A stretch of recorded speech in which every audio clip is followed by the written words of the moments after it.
Man, that's tough. Hello, everybody. This is and hello to you, YouTube. Hello, YouTube. Hey, YouTube. How you doing, huh?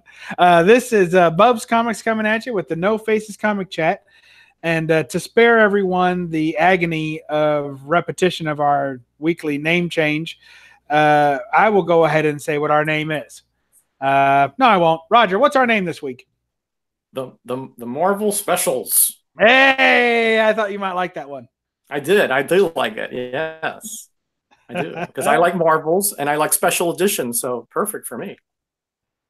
Yes, yeah, it's all right. I'm kind of missing the alliteration. Oh, shut up! I got used to that, and I've started to like it. I don't know. I miss it. Well, DS come up with one every week, and then you'll have your alliteration. He flunks that homework every time. He says the dog. Count on him for homework. The sensational sentinel, whatever, you know. I'm more comfortable sitting in judgment of others. Oh, nice. Oh, well, coming up with my own idea.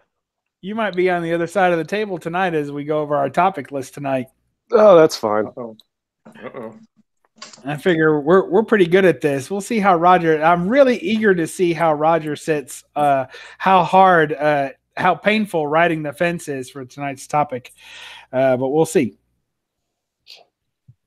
All right. And with us, hello, everybody. This is Bub's Comics. And have with me, as always, Roger Metarog. Say hi. Greetings, everyone. Great to be here. And we have the great DS Comics. Say hello. What's up, everyone? And back for a return visit. We couldn't run him off, or maybe he just enjoys it too much. We got Chris Barkham, One Legged Book. Say hi, Chris. Hey, everyone. And I am not running anywhere.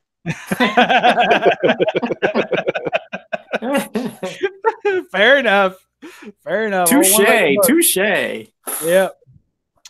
So I want to jump right into the topics tonight because I'm really excited to do this. And I'll give you the really, really short backstory.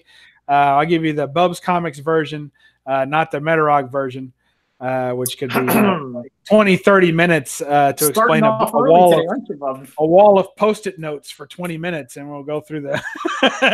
So, all right, here's the deal. So on Facebook, which I know nor Roger nor DS are active on, at least not that anyone knows. No, I don't Facebook, so. Yeah, me neither. Yeah. I'm a member of some comic groups. And, I'm not even going to get into the merits of those. There's merits and there's drawbacks to all of them. But there was one that last week, I think maybe a week or so before, they were going through unpopular opinions. And what's funny is that one of the most unpopular opinions shown was the idea to run this unpopular opinion thread, because a lot of people didn't like it because it interrupted the constant flow of books, where people just show books. So people were asking for unpopular opinions, and it's really amazing to me how divisive some of these opinions became. Things where I would read one and I would say, oh, well, that makes sense. And then like 150 people would say, that's ridiculous. I'm like, really? I thought it was perfectly reasonable. And then another one I'd read that I thought was ridiculous, and other people thought it was fine. So anyway, so we'll just do a little round robin tonight, and everybody kind of say some things that they feel is likely to be an unpopular opinion. And so we'll start a couple off, give you an idea of how it goes. It doesn't have to be exact. Before we get started, we'll just say hi to the chat. We got Hialeah Comic Bro, which I've watched so many of his videos over the last 2 weeks. I know how to say it now.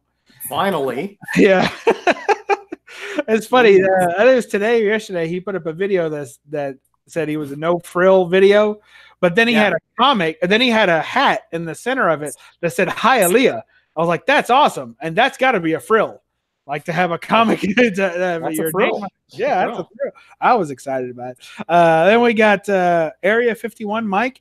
Mike, I got to tell you, I'm hunting a couple of grails for my figurine collection. So hopefully when I get those you'll know what they are, and I'll share them with you. I'm really excited about that. So we got Area 51 Mike. We got, of course, One Legged Books, and we got Go To Geeks, probably Lawrence or Mike, or looks like it might be Lawrence. Lawrence or Chuck. All right, Chuck. Yeah, Chuck. So I'd say it's Lawrence.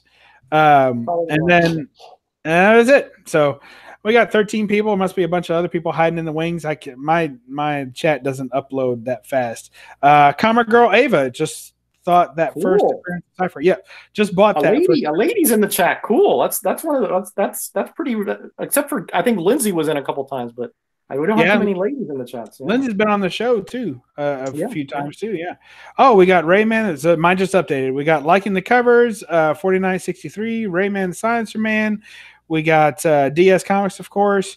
We got Ed D. We've got Ava, Comic Girl Ava, and well, I'm sure several others. So hi, welcome. Ava's got a pretty cool channel. She does. I just watched one of hers today. I think it was a read through on Silver Surfer. What's the one that's a prelude to the Thanos quest? Is it 34? Silver Surfer 34. Yeah, Silver Surfer 34. She did a little review, a really good review, actually. It's really good. And I really enjoy the reviewers who are able to do a review of a comic, and I still want to read the comic afterwards. Yep. You know, as opposed to, well, that was great, but now I feel like I know the whole story and I don't care. Yep. It was just enough of the plot points that I still was interested in how the details unfolded. So thank you for that. Yeah, and I thought the Ron Lim art on that was pretty fantastic too. Oh, she's a Jim Starlin fan. Oh, Ava, you and I are going to get along swimmingly. Well, cool. Maybe we'll have her on the show if she's available. Her and I think her husband. I think his name's James or something. Her husband also does some work with her too. So maybe we can get them both on soon. We can get them both. All the better. Yeah. Yep. So all right. So let's get into some unpopular opinions. I'll start it off. And I'll say that Wolverine number 80 is the first appearance of X-23. And what do y'all think about that? Is that the test tube one? That's right. The test tube baby. Wow. Yeah. Yeah. What I mean, I don't know. What are we supposed to say about that? I mean, it's a test tube with an X-23 on it, right? That's all it was, right? Yeah. You basically agree or disagree. There are no wrong answers unless you give them. I need a little more than that. I mean, you know, who knows what that? You know, it could have been a blood sample or something. I mean, who knows, right? I mean, I need a little more than that. I need at least some kind of appendage to even think about putting it as a cameo. Well, I mean, I don't think it's a cameo. I think it's a first appearance. Well, I guess here's part of my problem. I don't like the character very much. There's a second unpopular opinion. I'm not an X-23 fan. I think it's a very poorly written character generally. All the stories I've read of her are poorly written. I think it's awful derivative. And I haven't really liked any of Wolverine's offspring. I didn't like James Hudson. I didn't like Dakin or whatever his name is. I didn't really care for any of the character offsprings of Wolverine. So to me, for people to say that it's like a test tube and first appearance, I'm like, yeah, that makes sense. Why not? Because I don't really care, you know. So it's easy, you know. So plus, you know, anything I think that takes away from the value of a currently recognized first appearance, like what is it, NYX 3? Yeah. 3. So once you have a true first appearance like that, and you say, oh well, this is another first appearance, people don't like that. You know, they don't want. It's the whole 180 scandal, right? So nobody wants that. Everybody wants it to be considered the book that's already priced as agreed upon. What do you think, DS? Well, I don't think it's an appearance of X-23, a cameo or otherwise. It's just a test tube labeled X-23. It's not a character at all. It's not a cameo of a character. It's not a preview of a character. It's just a test tube labeled. You know, ultimately there becomes a character called X-23, but I don't think that's even any type of appearance. But that being said, I think all of those are significant, like previews and cameos and that X-23. They're significant, but I don't think that even counts as an appearance at all. What do you think, Chris? If you're collecting X-23 books, it's a significant book, but like I don't consider it a first appearance or even a cameo. It's just a mention. All right. Well, we started off easy tonight. I think we've agreed, who cares, right? Unless you're big. It's a stretch. It's a stretch to call that any kind of appearance. Honestly, it's a major league stretch. I mean, like Mr. Fantastic stretch. Well, I have all these Wolverine volumes 1 through whatever it is 6, and there's not very many keys in all those volumes. There's very few keys. So every now and then, when a book like this pops up and turns into a soft key or a quasi key or whatever you want to call it, then I get excited and I'm like, hey, I've got 3 of those. Great, makes me happy. So we got Michael Dodd in the chat. We got Seawood showed up. So good to see you guys. So that's a stretch. Yeah. Ava says that's a stretch. We got Connie in the chat. Hello. So Roger, do you have any unpopular opinions you'd like to share? Unpopular opinions? Yeah.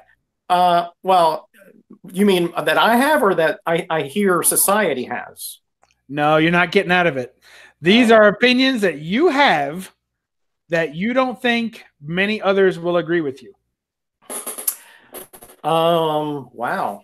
Well, I will say that in my opinion, that the stories in comic books, as far as the level of interest that I have in them and that I think are more coherent, were a lot better in the Silver and Bronze Age than they are in the modern age.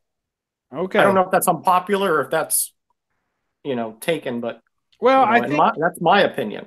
I think that's perfectly valid. I'm going to clean that up for anyone who is listening to that and take out all the qualifiers. Roger said modern books suck. So if you do you agree with that or not? And specifically, I think he means the stories. I don't mean they're terrible. I'm saying comparatively, though, to me, the Silver and Bronze Age are far superior as far as the way that the stories are evolved, the story elements, the way the character used, than they are in modern times. The art can be debatable, but the stories to me are non-debatable. They are much more coherent in the Silver and Bronze than they are modern. All right. Well, I think you're going to be in good company on this one. What do you think, DS? Well, yeah, I agree, and that's sort of like one of the things I was going to bring up. Look, it comes down to this: we were putting out art.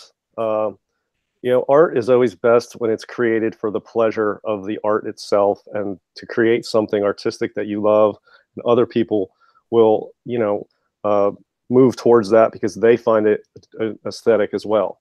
It gets to a point when certain types of art become very well known, very collectible. They start having monetary values. It attracts big industry and big money.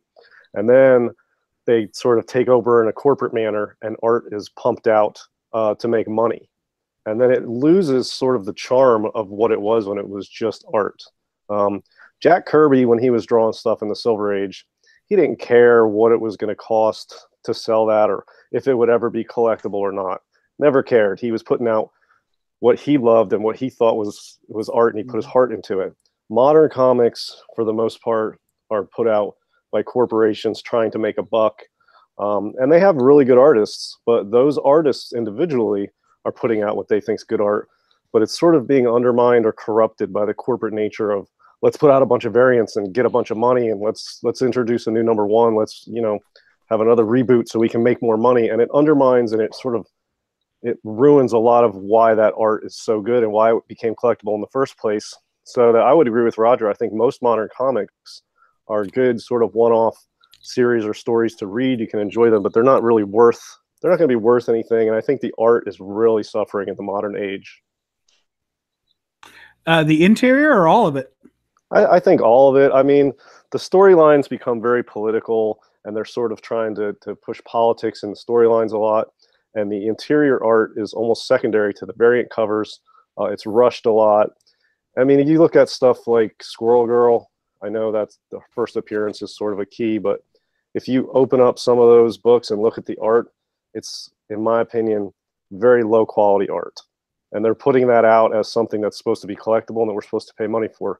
It's almost insulting to somebody who likes comic art to see such low quality stuff being put out. And it's not across the board, but it's a much higher percentage than I think it should be. And I'm the most insulted as somebody who likes comic art to see that being pushed out and be like, oh, here's some awesome comic art, pay $4.99 for this. not a very popular opinion. I don't collect moderns also, so, but that's part of the reason why I don't collect moderns anymore. Well, what do you think, Chris? So I think some modern stories, when they decide as to a creator of modern stories, by the way, so go. You also got to remember, I sell modern books regularly too. I think the biggest problem is wanting to own what you create nowadays. And I think the creators, whether you're the writer or the artist and you're working for one of the big two, you don't want to put brand new ideas or your best work forward because you don't own any of that. I think you see, like, when you read some of those writers, when they go to like Image or to Aftershock or some of these indie companies where they have more control over it and they own more of what it is. So if it does get picked up or adapted, they put more of themselves into what they're getting. But at the same time, you have no idea how badly it pains me to look at some of these variant covers and then look in the inside and go, this is nothing to what I expected. But I think nowadays the art, it's just not as good. And, a lot of people are doing it digitally because it's faster. I mean, my artist does everything digitally, and I know it's faster. But at the same time, I think the writers nowadays are more important to a small degree than the artists are, in that aspect.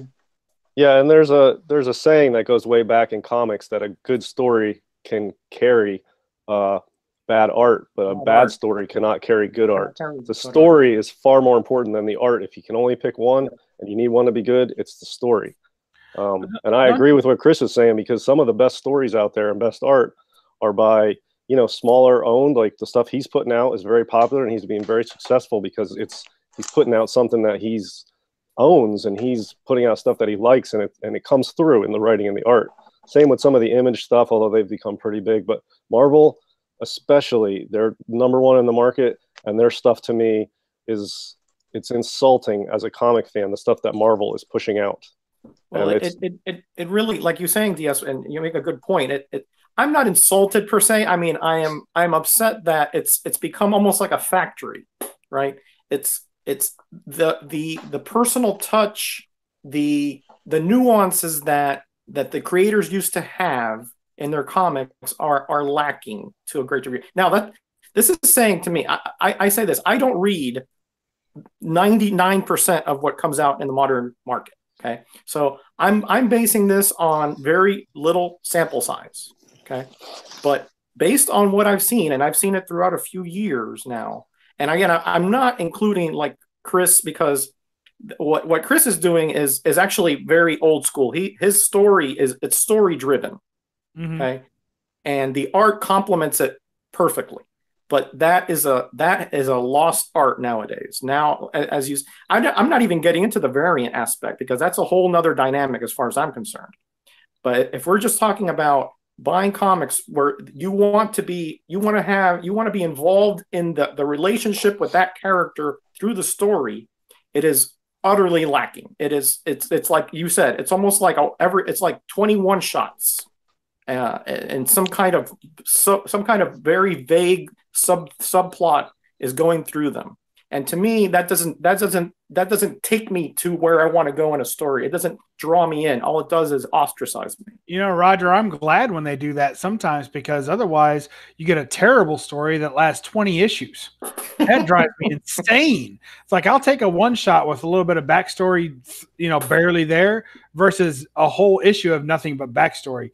Those things drive me nuts. I mean, I don't like the soap opera style of writing that happens in modern comics. It's like they take forever to tell the simplest story, and you see it coming 3 issues away. Like, there's no excitement because, I knew this was going to happen 3 issues ago, and they just now got to it. How boring is that?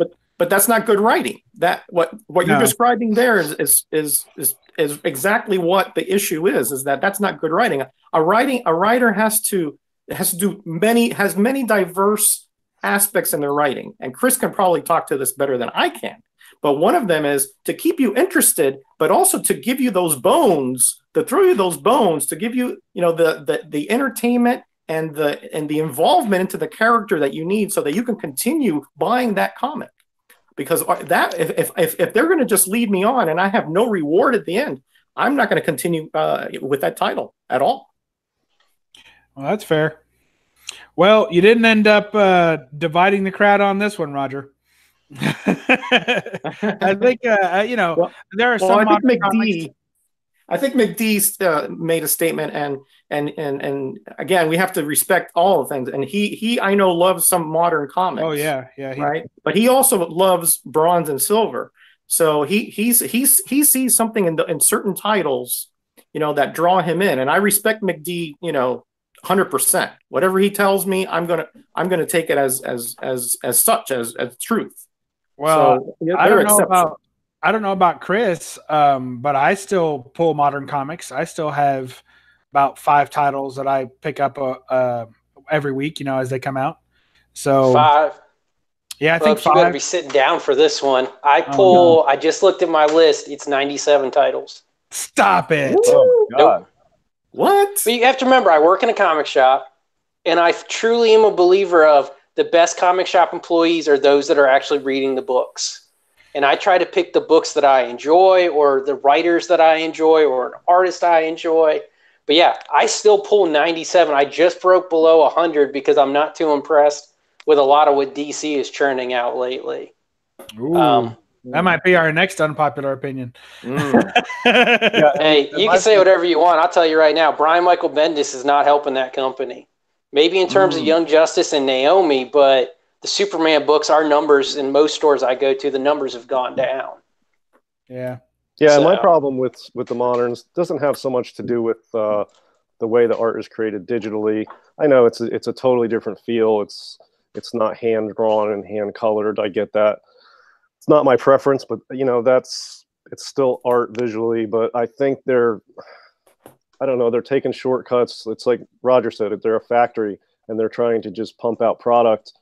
And a lot of times without regard to it being high level, they slap a variant cover on it and they don't worry so much about what's in between the covers. That's the main problem I have. The stories, the art inside, they're sort of just, that's secondary to the variant cover and, the making of the money off the books. Yeah, they know they're going to make that money off that variant cover. I mean, let's be honest here. Do you really think DC's having Art Germ do all those Supergirl books because Supergirl is selling?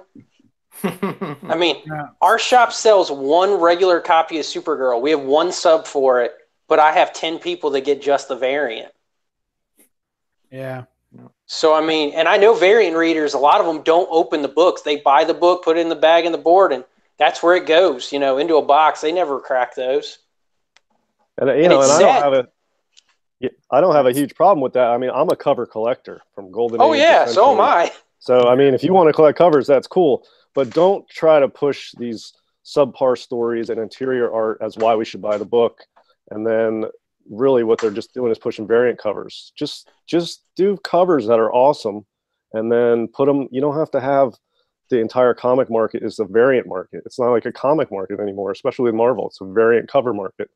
That's a different thing.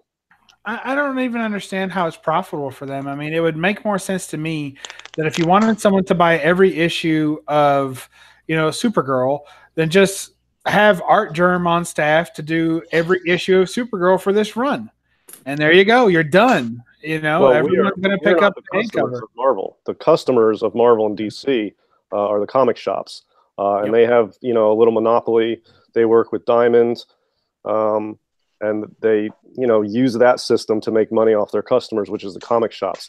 We're not the customers of Marvel. They don't, it doesn't really matter if we buy them or not, as long as the comic shop buys, 50 copies to get that variant, can't return them, whatever. Yeah. And then the comic shop is stuck with all these back issues that nobody wants 6 months later. Marvel doesn't care because they're just pumping out the new ones, but they're killing the goose that lays the golden egg because their comic shops are closing because they're not offering a product to their customers.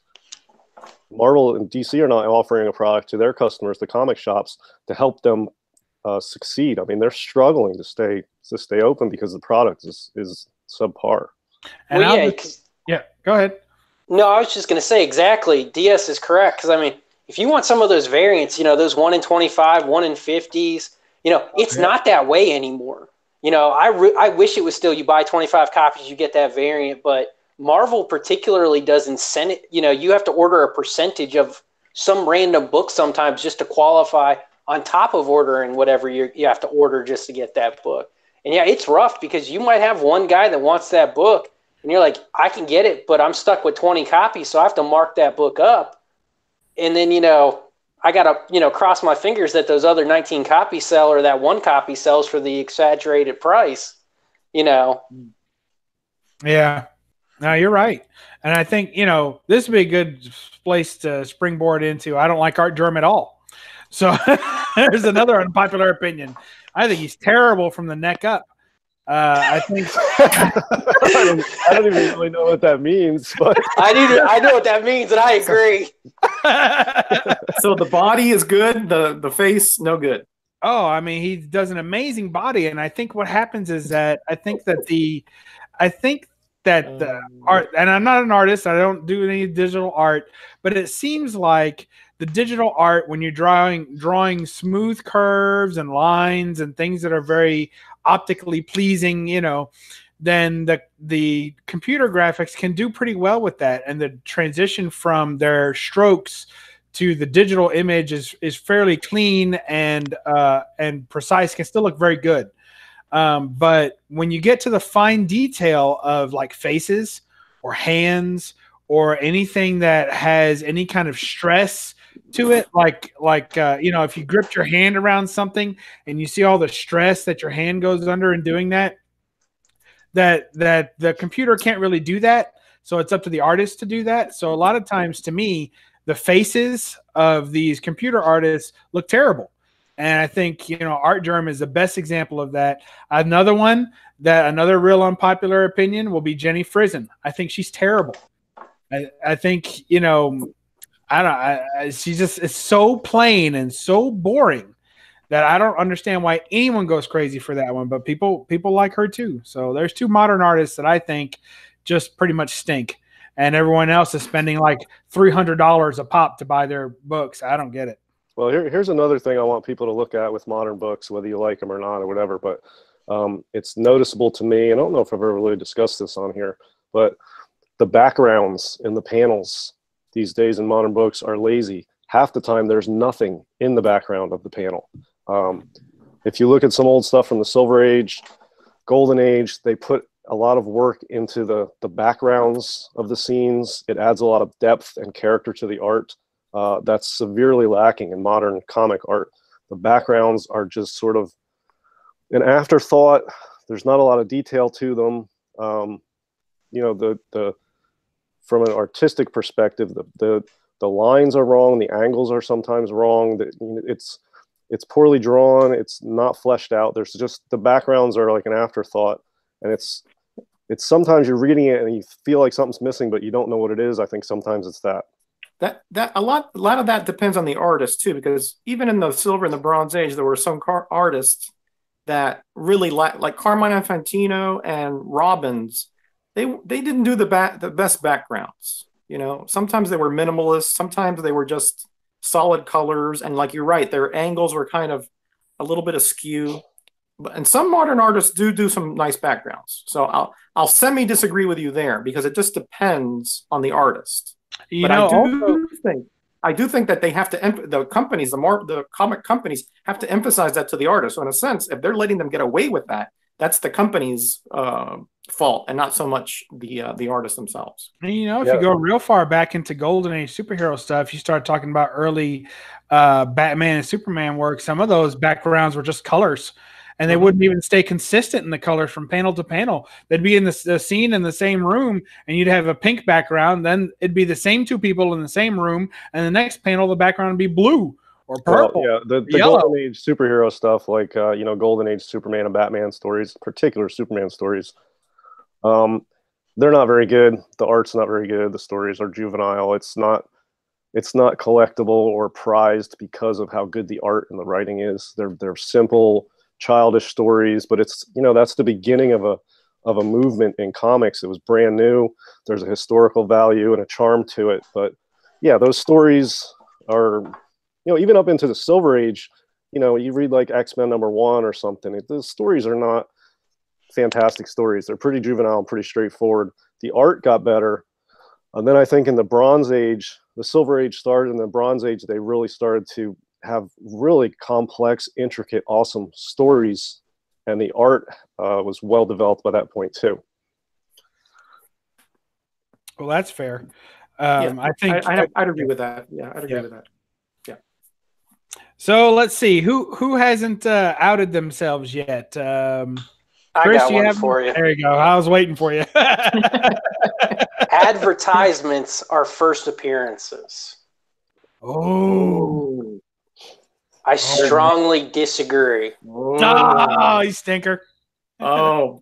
I like an advertisement, with that one. and I'm cool with it. I just don't think it's a first appearance. Well, okay. What I'll say is I agree. It's not a first appearance. It's not a first comic appearance. But I do think that if there is any printed material, and you can look at, the Black Suit Spidey, right? You got like 8 items that are all out before 252 or 141. Yep. And when you look at all those in combination, to me, I think back to when I was a kid, or anyone was a kid at that time. Anything you looked at that got you excited about that character, to me, has a feeling, an emotional attachment to that appearance. So even if it's an advertisement, that's like saying, oh, well, when you see a trailer for a movie, don't you feel something? Don't you get excited? Don't you get your blood pumping and you have an immediate reaction? And that immediate reaction can either turn you into a fan or make you despise it and, throw you into some kind of nerd rage. But, so there's a reaction to advertisements. There's a reaction to trailers and things of that nature. So I think if you were someone who saw was it Journey into Mystery, what is it, 119? Or 129 and Daredevil 119. I'm going to get my numbers mixed up. And Iron Fist. And when you look at those early advertisements for Hulk 181 and you see, Wolverine jumping out, you're like, oh, that's exciting to me. So I think that it has a place. No, it's not technically a first appearance in comics, but it's definitely an appearance. And it's what I call a promotional appearance. And so I like to collect promotional appearances too, especially when they predate first full appearances. But I agree with you. They're not real first appearances. All right. Anybody else want to help me or him? I will say Knights of Old called it something cool. The first time in print is what he called it. Yeah. And I thought that's a really cool way of phrasing that. Yeah. I mean, there are some appearances that are in other publications like magazines, like things of that nature, that a lot of people do consider maybe not a first appearance, but and something that's collectible, something that is that a completist has to get. Like I believe there's an ad for Action 1 in some old magazine somewhere, and a lot of people are think that that's Jack and Jill magazine or something. I don't remember what it was. And a lot of people say, hey, that is something that you should collect if you are a Superman fan. Well, it's the same thing with Batman fans buying that hardcover book. What is it called? Night of the Bat or Tale of the Bat or something. It was a book in literature that they took the idea for Batman. Allegedly is how the story goes. I can't remember the name of the book. I know what you're talking about. Yeah. Yeah, I don't know off the top of my head. I'm not a huge Batman fan or versed in the history that much. But yeah, that's significant. It's not even the character yet, but people pay a lot of money for it. It's very collectible because it's part of the origin of where that character came from. And I think the previews and the ads and stuff like that are significant. But they're not appearances. Where I get into whether it's the first appearance or not is something like, in Hulk 180, at the bottom there at the last panel, you can see Wolverine and he speaks. Is that his first appearance? It's sort of like a preview of what's coming, but done in the storyline. But it's, I don't know. I mean, he's in the ads in some other magazines showing a picture of him. All of that stuff sort of leads up to his first appearance in 181, where he's actually a character in a story. All that stuff that comes before, all equally to me, is a group of preview, cameo, first look type information. I think that they could clean it up by putting story arcs instead of individual issues. So to me, Wolverine's first appearance spans from Hulk 180 to Hulk 182. That's Wolverine's first appearance. You can say, well, what's, the meat and potatoes of it are the center of the, 181. Well, as it naturally will be with any comic story arc, probably you're going to get the majority of an appearance in the middle. But I really feel that his first appearance really is 180 to 182. And if you are hunting Wolverine's first appearance, I say get all three. One of them is going to have a first cover appearance, and that's probably going to be the one that you want to go for. But to me, that's his first appearance is in that storyline, which in that portion of the storyline is from 180 to 182. That's what I say. Well, in that case, that is okay, but that doesn't always happen. Like the Venom issues, that is the hand. Is the hand, an appearance. Not the hand. Or whatever. We haven't even got to Foom 2 yet. Oh no, well, hold on. That's a whole nother that's a whole nother dynamic, as I say. But I'm just saying, you can use that logic for Wolverine because it works nice and neatly that way. Yeah. He's in 180 last panel. He's in 181 the whole book, and he's in a couple panels in 182, and he's gone in the helicopter. Fine. Yep. But for most first appearance is that are controversial. It's not going to be that cut and dry. That's true. All right, then I give up. Fine, 181's for. Hey, well, first of all, if I'm going to give up on something, Roger, are you showing a book? Let me ask you this. Oh, how did that get there? Let me ask you this.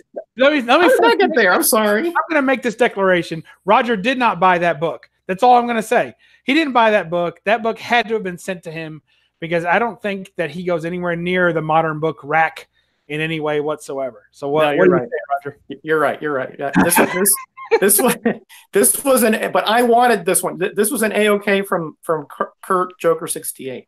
But let me tell you though, I disagree. That is a beautiful face to me. So at least in this case, I think this is a beautiful cover. Is that an art germ? It is. Yeah. And I have that book as well, and it's gorgeous. Yeah, I have to admit, this is. Let's call it. I'm one of those guys. I love to bash, but no, this is a work of art, beautiful in every regard. Yes, and here's what I'm going to say to that.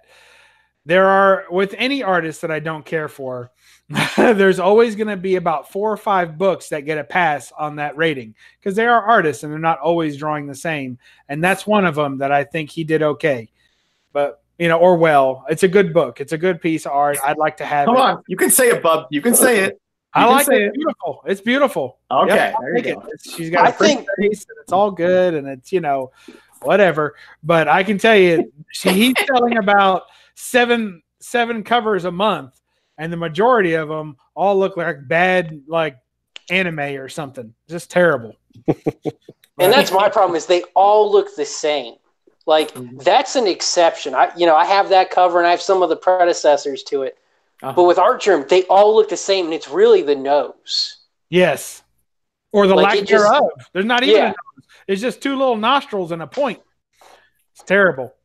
Well, there's 3 comic artists out there right now who I think are super talented. They are top-notch artists. But I feel like the stuff that they're putting out, they're sort of in a rut, and it gets repetitive and redundant to me. And one of them is Art Germ. One is Adam Hughes, and I can't remember the third one off the top of my head, but it seems like the stuff they put out, it's just the same stuff over and over, and it's top-notch quality stuff, but there's not a lot of variation in their work. It's just sexy females on the cover, exceptionally well drawn, and I want to see them draw their stuff, but that seems like that's all they do, and I can't remember who the third one is. He's a pretty big name. I don't know, Art Germ, Adam Hughes, and J. Scott Campbell. It seems like the only thing I ever see them do are these feminine figures, and they're exceptionally well drawn. These guys are super talented, and then I never see anything else from them. It's like, how many years are we going to go on with that? Can't they draw spaceships and monsters and action scenes? Well, I tell you, I'm I don't know what else. This sounds it's I like to pull obscure references and comparisons. So it reminds me of Michael Bublé. Okay, so you follow me on this one, right? Everybody know who that is, the singer, right? I don't know who he is, but all right. Well, he's a singer, okay.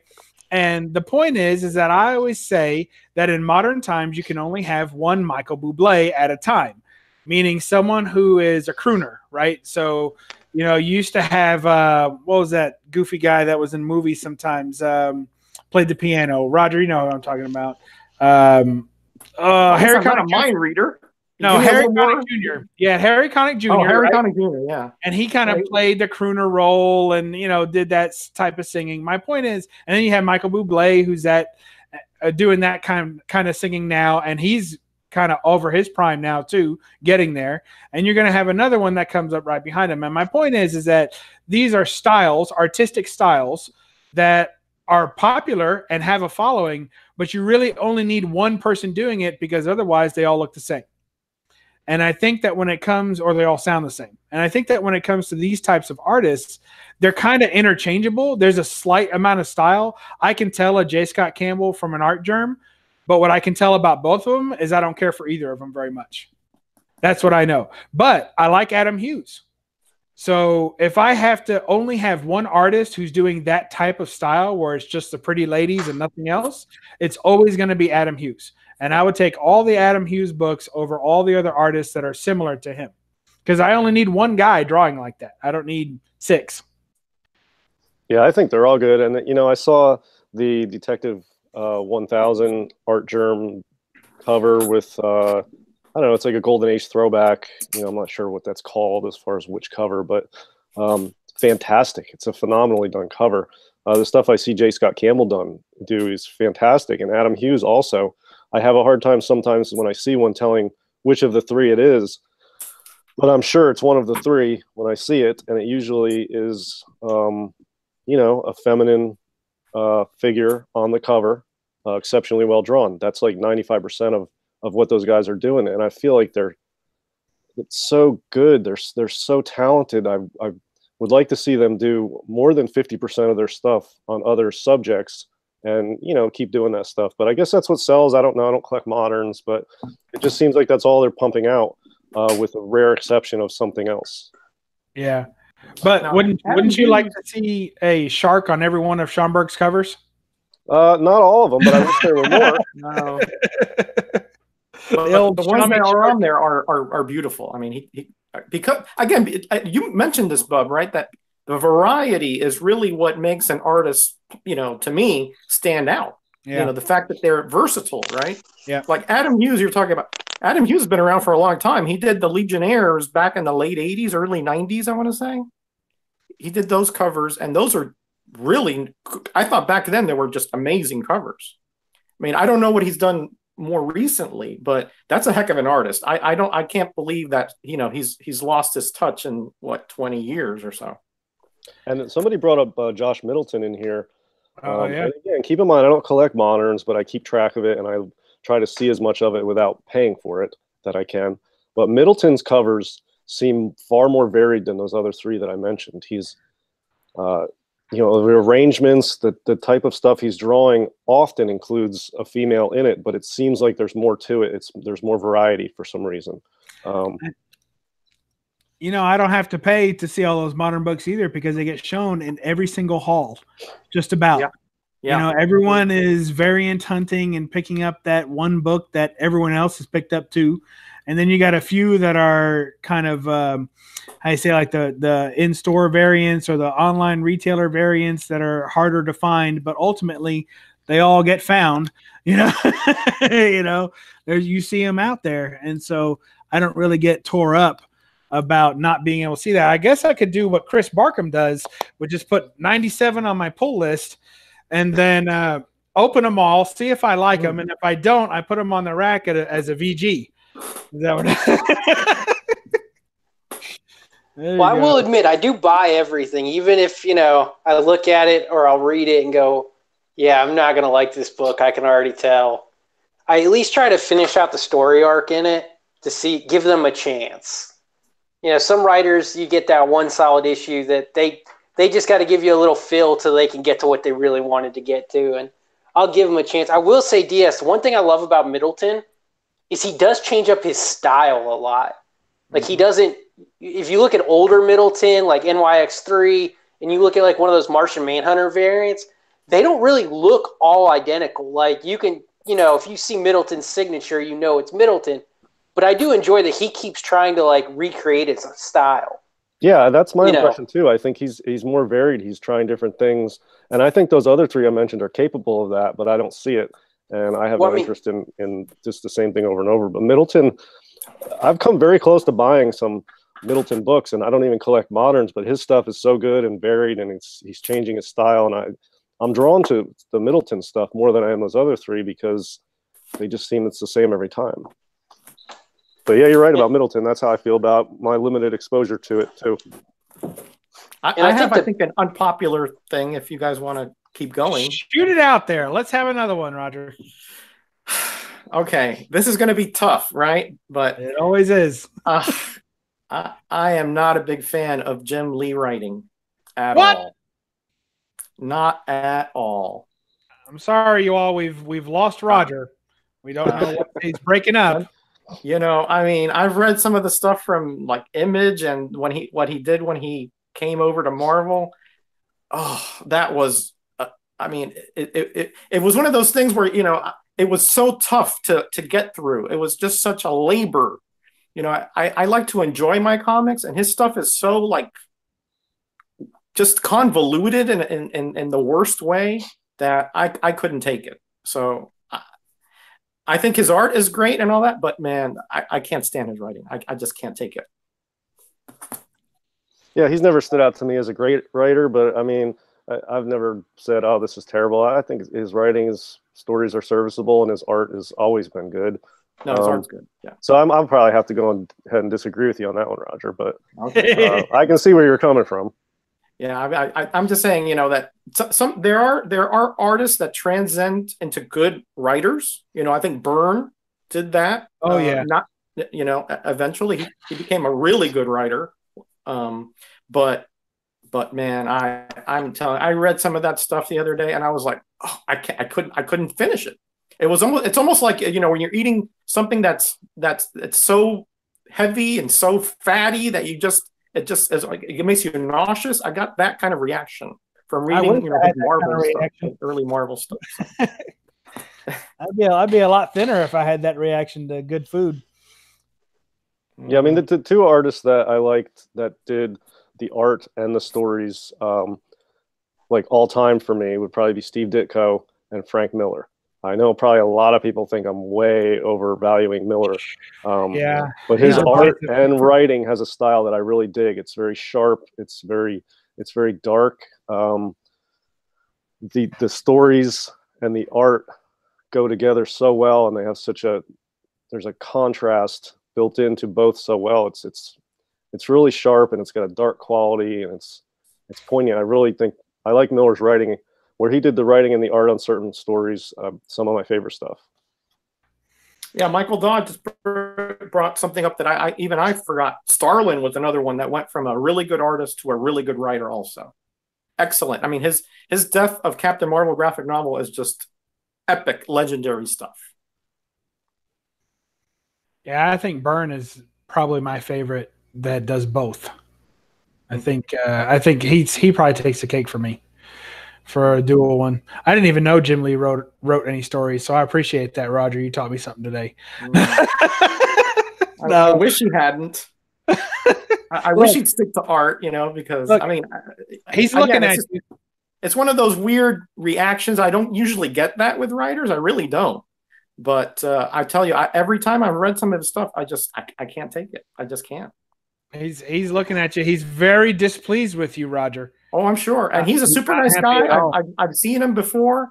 Super nice guy, friendly guy, his fan-friendly guy, but I'm sorry, he can't write. I mean, that's all I can say. I think Walt Simonson was top-notch at both as well.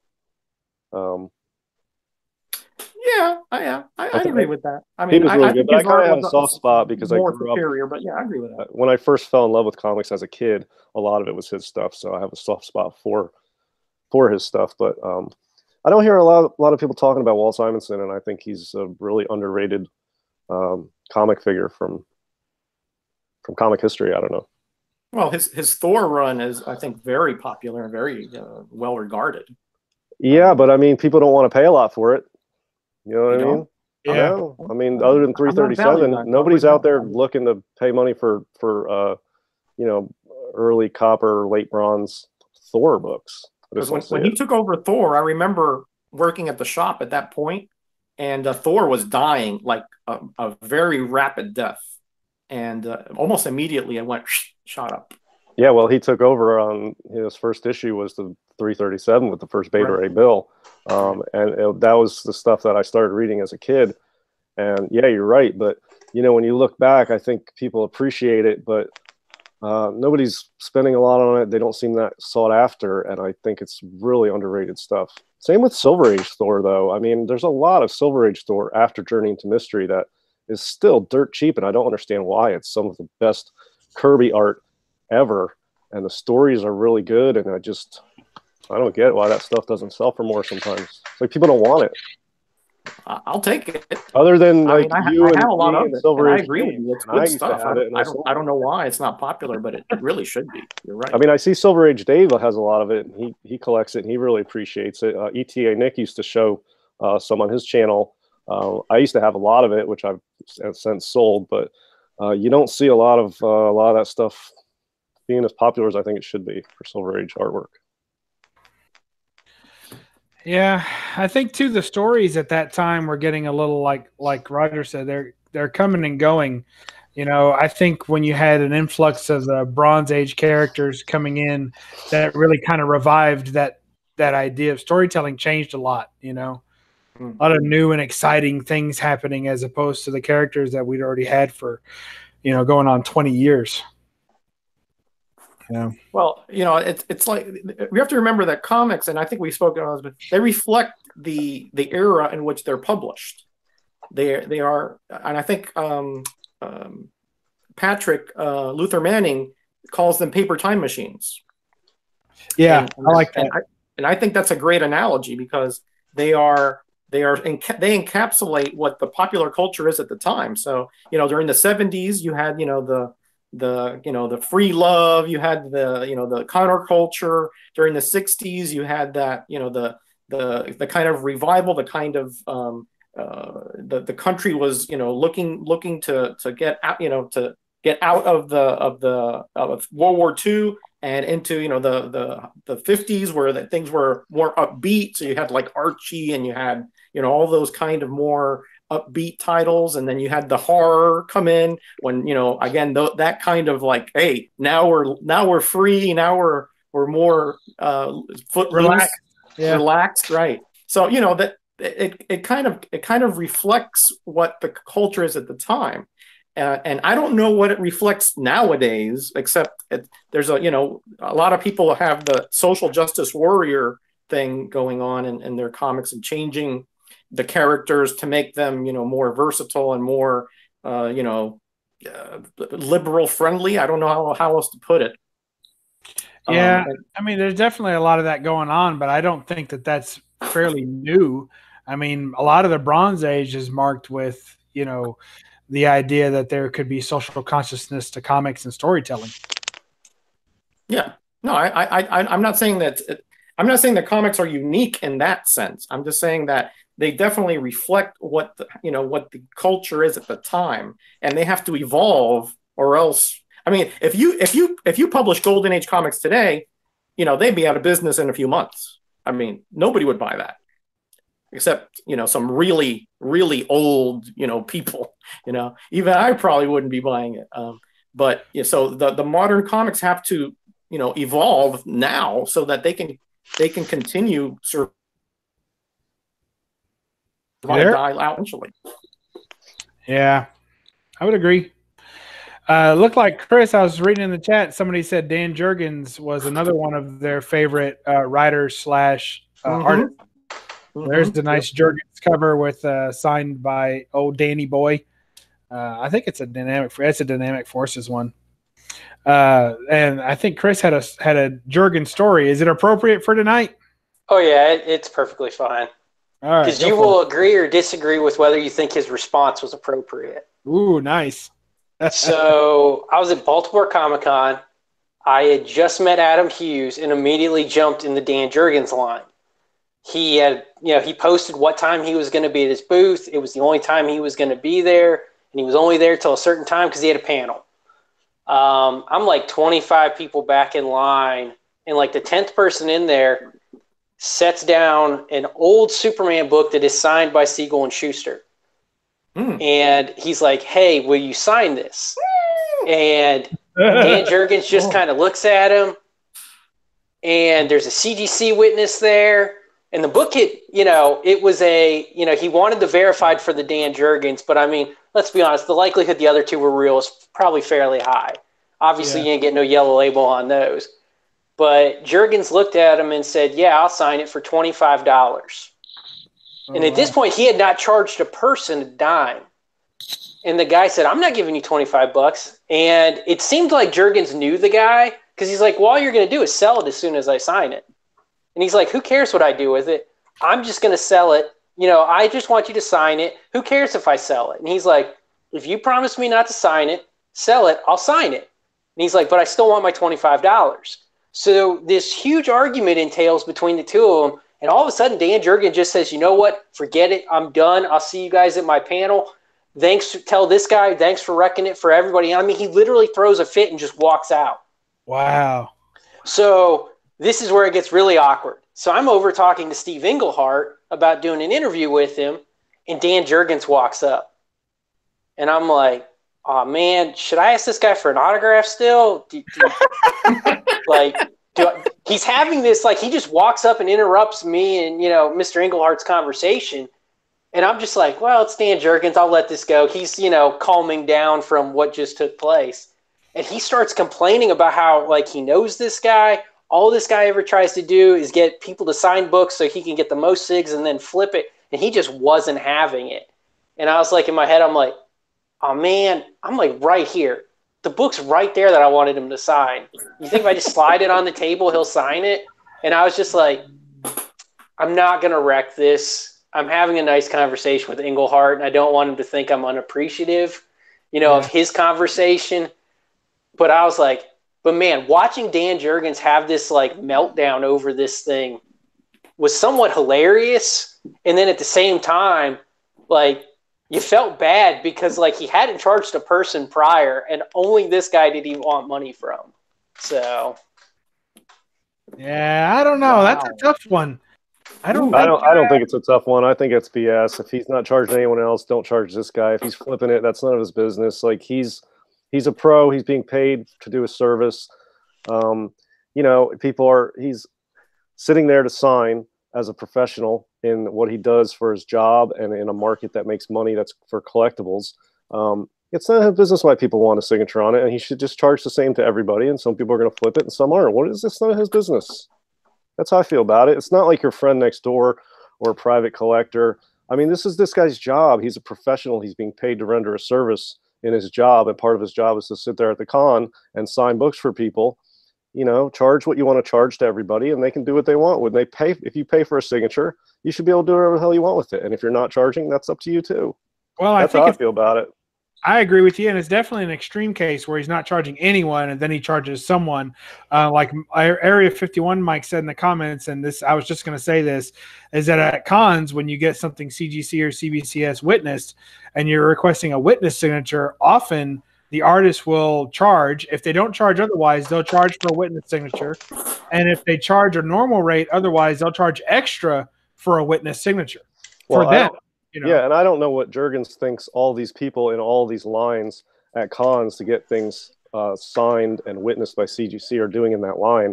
Why are people are in that line to get signatures to boost their books so they can flip them and make money? I mean, what does he think people are in line for? I mean, yeah, a lot of people want his signature. They like it. But, I mean, this is a thing that people who are selling comic books for money do on a regular basis, is go to cons that they can get signatures so that they can make a profit by selling it to people who will prize that signature on a book that can't make it to the con or can't get a signature from that guy. It still ultimately goes to somebody who treasures it. I would say at least 50% of the people in all those lines are just buying books to flip when they get the signatures. Well, the only thing I will say is this. When I was doing cons back in the early 90s, okay, the dealers wouldn't sell to other dealers at the show because they knew that if a dealer was coming to buy their comics, that they were going to flip them for more money. So this kind of practice has been going on. Well, it's a different example with Jurgens, right? But that was a common practice back. I don't know if they still do that, Chris. I don't know if you've heard of that happening at the cons you go to. But back nowadays, then, man, I'll say this: nowadays, it's the complete opposite. Most dealers will have a horrible show, and they rely on other dealers to come buy or trade from them. I'll be.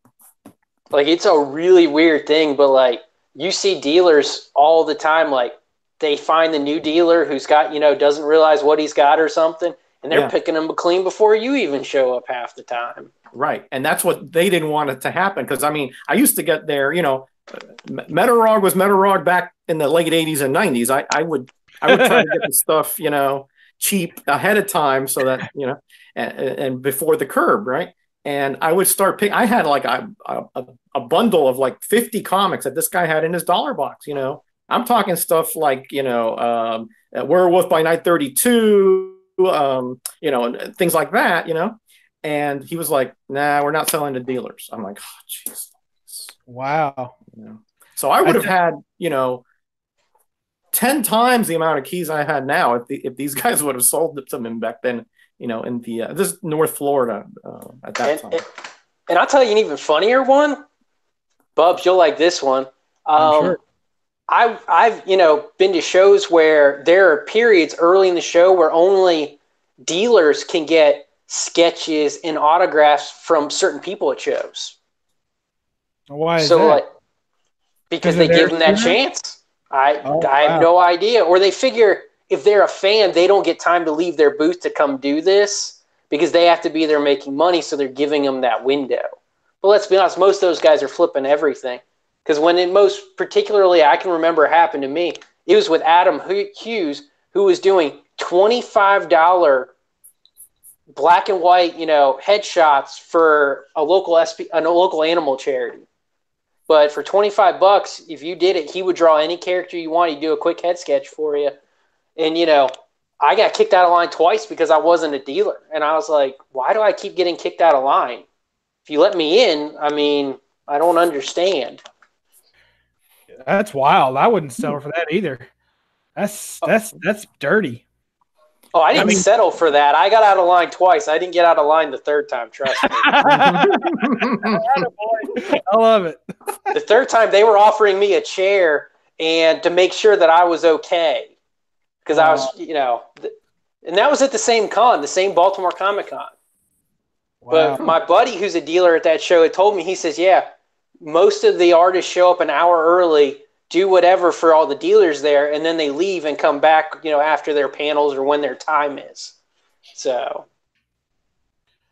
Yeah, here's my view of the whole like dealer versus collector selling, like flipping. What are you going to do with it? Look, if you're a dealer and that's your job or your profession, or you're in the industry and that's your job or profession, you are selling something and people will pay what you're asking or they won't. And what they do with it is up to them, whether it's signatures or books or CGC slabs or whatever. The only time I think it starts to cross that line or becomes reasonable for a seller to not want to sell to somebody or be concerned with what they're going to do with it is when you have private collectors who are treasuring things. Sometimes we'll have to give stuff up, or we'll choose to downsize or upgrade or something.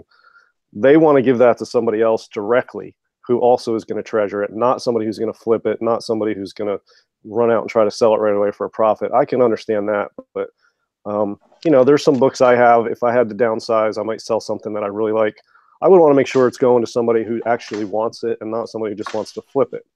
But for dealers and industry professionals who this is their job and they get paid to do it, they should just offer whatever they're offering for a price, and then people will pay it. And what they do with it is whatever they want to do with it.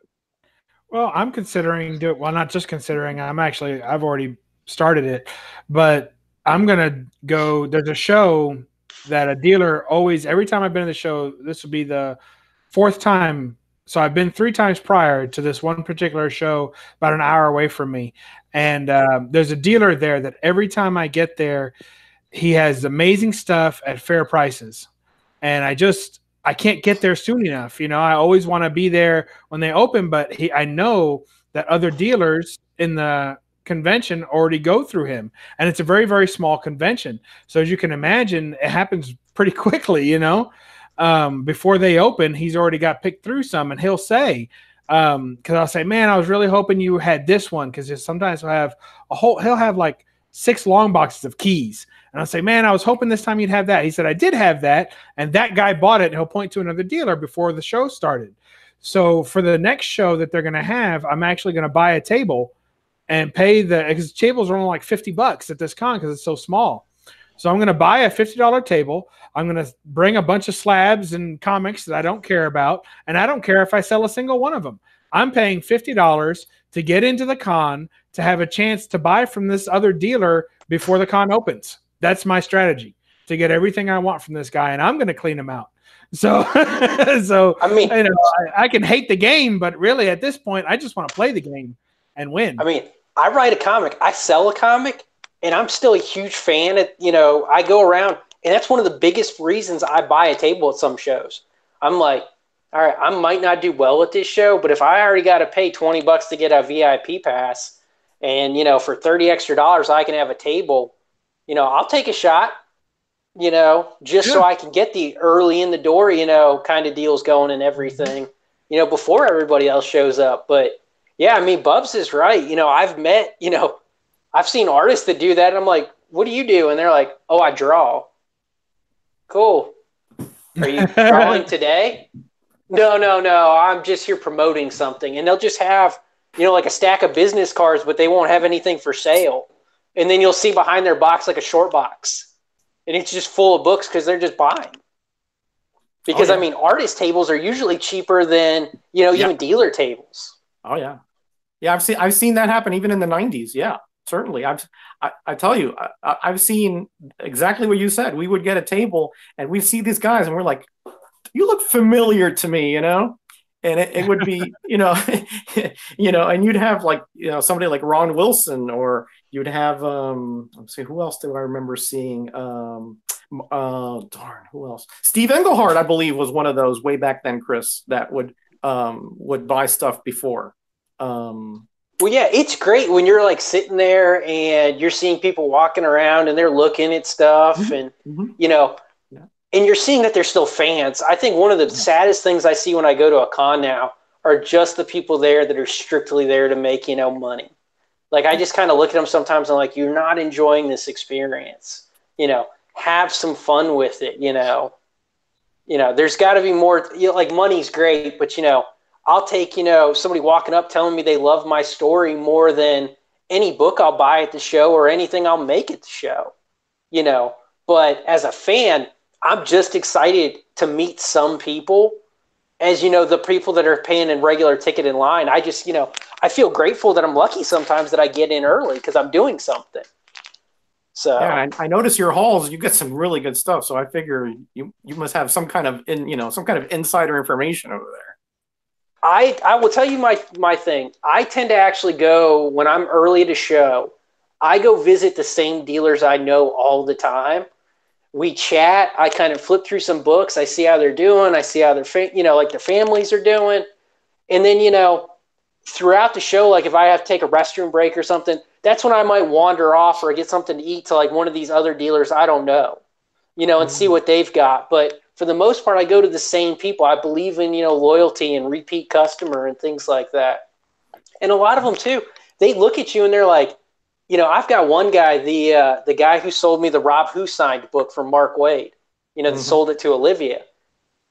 He knows me now. He's seen me enough. He's like, if I get Cap stuff coming to the show, he just sets it aside. And because if he sees my name there, because he knows I'm just going to walk up and that's what I'm after. I'm after Cap stuff. And, it's great when you have that rapport, but it's also even nicer because he's like, look, if you don't buy it, I haven't lost anything because I didn't hold it while the show was actually open. I knew you were here early. So it's a great thing. But like I said, man, I'm getting ready to go to SC Comic Con and I've been trying to go to this show for a few years. Steve Epting is there, and I am just super excited because I'm helping a buddy who's a dealer. And because I couldn't get a table, I got waitlisted. And he's like, look, if you go around and you just get autographs or you drop stuff off for me or you watch the booth while I try to go buy books, he's like, I don't care what you do when, you know, I'm around. And I fully intend to be the first person standing in line to meet Steve Epting with a prosthetic leg and my Cap 34, like, ready to go, ready to get signed. And, you know, and a wad of cash going, please just draw me anything. I bet you that's something he didn't think about when he got up that morning. I mean, it won't be. No, if he's ever seen a prosthetic leg before, I'll have a heart attack. You know, I'll be like, what, I'm not the first person that brought you one of these things? And a cap, are you bringing the cap, the new one? No, that's the Alex Ross leg. Oh, that's the Alex Ross leg. The new one is an Alex Ross leg. I'm bringing the Winter Soldier leg. Bringing the Winter Soldier, okay. Yeah, it's the Cap 14 cover. That was my second prosthesis that I ever had. Second socket prosthesis. Yeah. But take a video of that if you can, because I mean that'll make great YouTube. I'm excited, and you know, like I said, I go to these things and like I meet some of these, you know, famous artists and creators and stuff, and I'm just like, oh man, I'm here with these people. Like I'm excited still. Like I tell people, I'm such a fan still. It spoils me when I meet somebody and they're like, yeah, I don't read anything anymore, and I'm like, do you read anything? No, I don't read comics anymore. I just write them. Oh, wow. Okay. You know, it's upsetting, but like I said, man, I'm just a fan at heart when I'm going to these things. You know, I'm as excited as everybody else to be walking in the door. Yeah, me too. Me too. I think I've told the story on my channel that I get so nervous, I start babbling, and I just start fumbling my words. When I met Stan Lee, I'm you know, these are my heroes, and I just get all nervous and just out of sorts. That's cool. I like it. I love meeting. I never know how I'm going to react when I meet the creators, but I kind of know that I'm prepared. I can tell by how many books I've brought how excited I intend to be. You know, like because I learned early on that even when they advertise prices, or like I'll ask online, hey, what does this guy charge for signings? The prices are all over the board, because when you go to the smaller cons, they usually don't charge as much. So, and I tend to go to smaller ones. So I'll show up and I'm like, what? I thought this was going to be $40. So like, nah, it's 10. I'm like, oh, I would have brought 4 more books, you know? So like I always had that feeling early on. So now I pack like a whole bag full of books, like more than I can afford to get signed if everyone charges what they're supposed to charge or what I heard they would charge, just to be ready. So I know how excited I'm going to be to meet one of the creators when I have like a stack that big of books to sign, just in case. And so I know that feeling, but it's great when they turn out to be awesome people. It sucks when they turn out to be a little less than that, but it's really nice when they're awesome also. Yeah, when they're awesome, it's great. When they're not, it is extremely disappointing. Yeah, but then I just like, hey, so you want me to sign something? And I'll pull out like one book. I have a stack that big, and I'm like, yeah, this one. You know, and if you personalize it, is it free? Yeah, okay, thanks. You know, you know, I always try to go with the books that mean the most to me, and they might not be the key issue or like the super popular, you know, cover or something, but like if a book meant a lot to me, that's what I go up with. Like, you know, and everyone, you know, so like with Epting, I'm bringing the Cap 34, the first Bucky cap, and you know, because I love Bucky Cap, he's my favorite Captain America. I could bring the Winter Soldier, you know, the Cap 14 cover that's on my leg, but not really interested in that. I might bring my Velvet one because I really do enjoy that story. That book was great. I wish that would have came back. Well, cool, guys. Time for our last DS. Are you still awake? Yeah, I'm still here. All right. Time for our last unpopular opinion of the night. No Faces Comic Chat is the best live show on YouTube every week on Monday, starting at 7 Eastern. What do you think? I agree. Oh, you agree? I agree with that. What about you, Roger? You agree with that? Yeah, I don't think you're going to get a whole lot of pushback on that one. Well, then it's solidified. We're a hit. I would like to take that opportunity to shout out Discovery Bay Comics, though, because I noticed when he started doing his service and including us on What's On Today on Mondays, our viewership went up a good 5 to 10 each week. I tell you, that was great.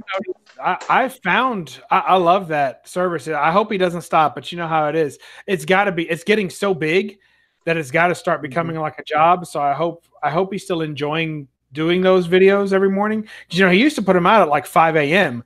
and now they're like, you know, at 11, you know, or you know, Eastern time anyway. So I'm hoping that he's still enjoying it, because I found a lot of great channels based on what he's shown. And so I'm excited about that. I like that. So yes, definitely shout out to him. Love it. Yeah, absolutely. And you're right. I think it started when he started, it was 5 or 6. Now he's got like 20, sometimes more on there. And I keep commenting to JB that, you know, that pretty soon it's going to be 24 hours of shows, you know, because some start 2 a.m, you know. And he's doing a fabulous job. He's on the West Coast, so he's got it 3 hours earlier than you East Coasters. So he does good. Big time props to JB. Yeah, for sure. All right, guys. Well, I think we've done it again for tonight. We've wasted everybody's time and had a good time doing it. So glad you all like to listen to our rants and raves and unpopular opinions. I think we could do this again for sure, because if we do it once every few months or so, I'm sure we'll have more things that we think that no one else does. So I want to thank Chris for being on the show tonight, especially. Thank you, Chris. Thank you guys for having me again. And of course, as always, DS and Roger, and we'll each say our goodbyes, and we'll catch you next week on the No Faces Comic Chat. And DS, why don't you go first? All right. Thanks everybody for being here. Make sure you do your homework. All right. Thank you. And Roger? Man, great chat. Great people in this chat. I mean, I am just so blessed. So remember, you be blessed and be back. Thank you. And Chris? Thanks again, guys, for having me. And thanks everyone who tuned in for this chat. I noticed, Bubs, you have no thumbs down on this one today. Woohoo! Yeah, I thought this was mining for thumbs downs with the topics we were going to go over, but so far so good. We'll see how the replay goes. And you know, Chris has the same sign off as I do. He tells everyone to read a comic as well. So there you go. Yes, please read comics. Yep. All right, everybody, read a comic, and we'll catch you next week on the No Faces Comic Chat. Good night, everybody.